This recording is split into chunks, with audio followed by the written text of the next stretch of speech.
Dear friends, listen carefully for a moment.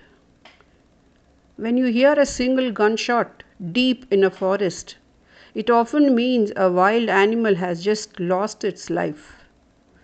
But behind that sound lies a massive global conspiracy you may have never imagined.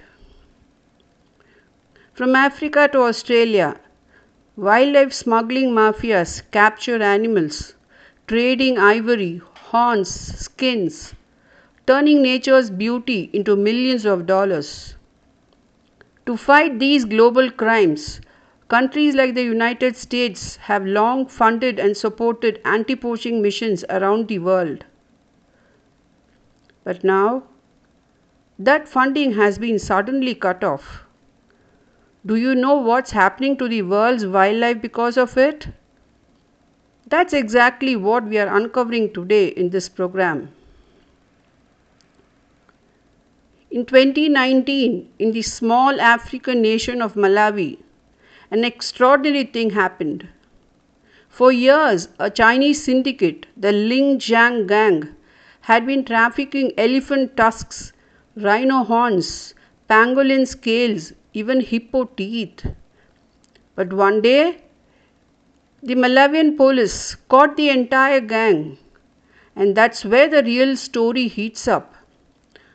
Dozens of the Linjiang Gang were sentenced from 18 months to 14 years in prison. It was a major national victory, and behind it, there was one hidden secret: American funding from USAID, US Fish and Wildlife Service, and I.N.L. These funds helped train police, judges, and forest rangers to combat wildlife crime like never before. But within a few years, the Trump administration stopped the funding altogether. They claimed we can't waste money on foreign nations. And even Elon Musk joked that US aid has been thrown into a wood chipper. But my friends, this isn't a joke. It's a global tragedy affecting both wildlife and humanity. Now, without US funding, many countries have had to terminate staff and operations. In Tanzania, an NGO called Apopo trained rats to sniff out smuggled wildlife goods at airports and ports. A truly amazing project. These rats were heroes, vital partners for forest guards and customs officers. But when US aid funding was stopped in March, these clever rats and half the team lost their jobs. The NGO's director said, "We didn't want to stop the project, but without salaries, how can people keep working? Everyone had to leave." In Indonesia, another NGO, Jan, trained dogs to detect pangolins, monkeys, and wild cats smuggled through ports. These dogs were trusted like police partners. But when I.N.L funding was cut, the entire program shut down. Now only human security remains, the group said, and that alone isn't enough to stop smuggling. Meanwhile, Indonesia's Lusa forest, home to elephants, rhinos, tigers, and orangutans, one of the last living Edens on earth, is now struggling to resist poaching syndicates. Biologist Rudy Putra warned, without financial support, these animals won't survive. Poachers will take them all. In Thailand, the Wildlife Conservation Society WCS, funded by the US, trained forest rangers. Because of their efforts, the endangered Indo-Chinese tiger began to make a comeback. But now, with the funding gone, rangers are heartbroken. Who will protect these innocent animals from poachers now? They ask helplessly. In Malawi, the same crisis repeats.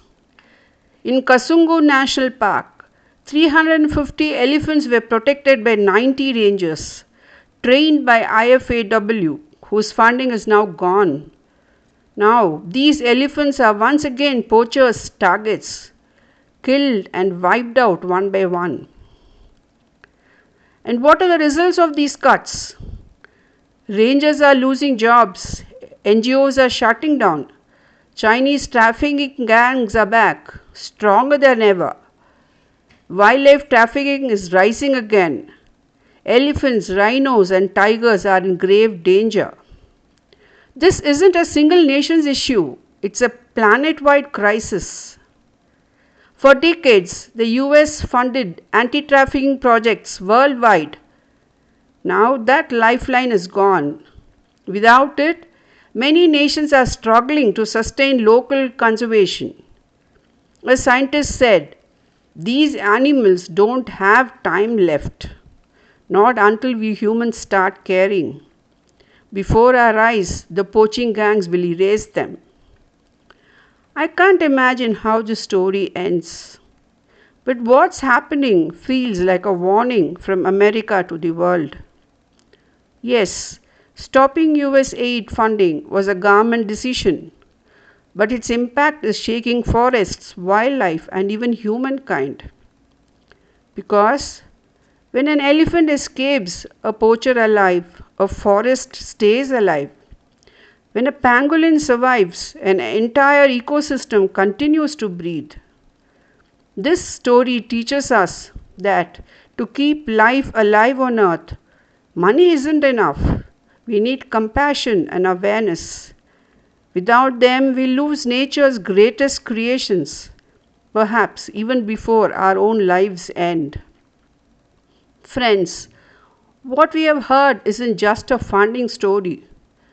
It's a battle for life and survival across the planet.